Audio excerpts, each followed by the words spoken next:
ನಮಸ್ತೆ, ನಾನು ನಿಮ್ಮ ರೂಪಾಂಜಲಿ ದಿನೇಶ್. ಹೊಸ ರುಚಿಯೊಂದಿಗೆ ನಿಮ್ಮ ಮುಂದೆ ಬಂದಿದ್ದೇನೆ. ಹುರುಳಿ ಮಸಾಲೆ ಚಪಾತಿ ಅಥವಾ ಪರೋಟ ನಿಮಗೆ ಇವತ್ತು ಹೇಳ್ಕೊಡ್ತಾ ಇದ್ದೀನಿ. ಒಂದು ದೊಡ್ಡ ಬೌಲು ಹುರುಳಿ ತೊಗೊಂಡಿದ್ದೀನಿ, ಬೇಯಿಸಿರೋ ಹುರುಳಿ. ಒಂದು 4 ಮೆಣಸಿನ್ಕಾಯಿ, ಒಂದು 1/4 ಭಾಗ ತೆಂಗಿನಕಾಯಿ ತುರಿ, ರುಚಿಗೆ ತಕ್ಕಷ್ಟು ಉಪ್ಪು. ಇದಿಷ್ಟನ್ನು ತಿರುವ್ಕೋಬೇಕು. ತಿರುವಾದಮೇಲೆ ಈ ಥರ ಆಗುತ್ತೆ.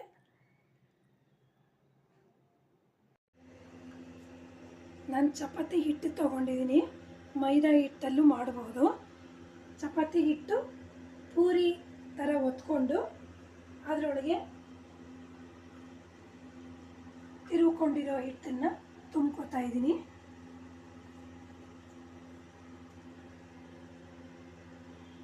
ಸ್ವಲ್ಪ ಜಾಸ್ತಿನೇ ಹಾಕ್ಕೊಳ್ಳಿ. ಅದನ್ನು ಹೀಗೆ ಸುತ್ತಲಿಂದ ಮಡಿಸ್ತಾ ಬರಬೇಕು. ಸರಿಯಾಗಿ ಲಾಕ್ ಮಾಡಬೇಕು. ಹೀಗೆ ಲಾಕ್ ಮಾಡಿ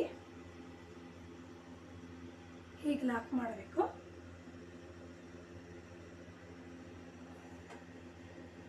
ಆಮೇಲೆ ಅದನ್ನು ಪರೋಟ ಥರ ಒತ್ಕೋತಾ ಇದ್ದೀನಿ.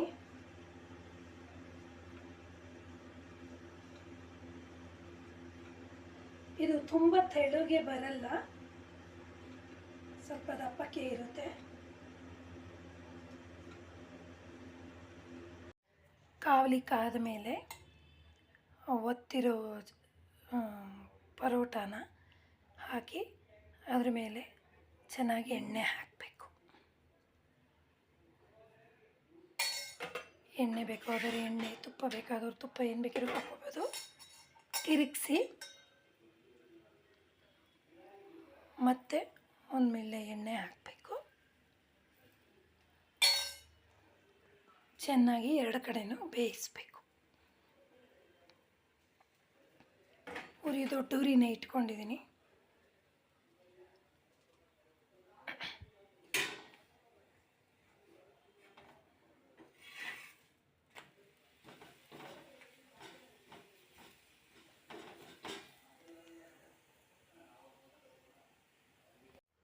ಬಿಸಿ ಬಿಸಿಯಾದ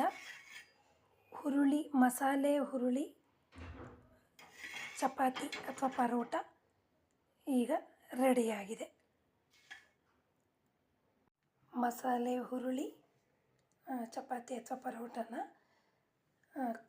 ತೆಂಗಿನಕಾಯಿ ಚಟ್ನಿ ಮೊಸರಿನೊಂದಿಗೆ ತಿನ್ನೋಕ್ಕೆ ಚೆನ್ನಾಗಿರುತ್ತೆ. ನಾನು ನಿಮಗೆ ಇವತ್ತು ಹೇಳಿಕೊಟ್ಟಂಥ ಹುರುಳಿ ಕಾಳಿನ ಮಸಾಲೆ ಚಪಾತಿ ಅಥವಾ ಪರೋಟ ನಿಮಗೆ ಇಷ್ಟವಾದಲ್ಲಿ ಲೈಕ್ ಮಾಡಿ, ಶೇರ್ ಮಾಡಿ, ಸಬ್ಸ್ಕ್ರೈಬ್ ಮಾಡಿ ಅಂತ ಕೇಳ್ಕೊತೀನಿ. ನಮಸ್ಕಾರ.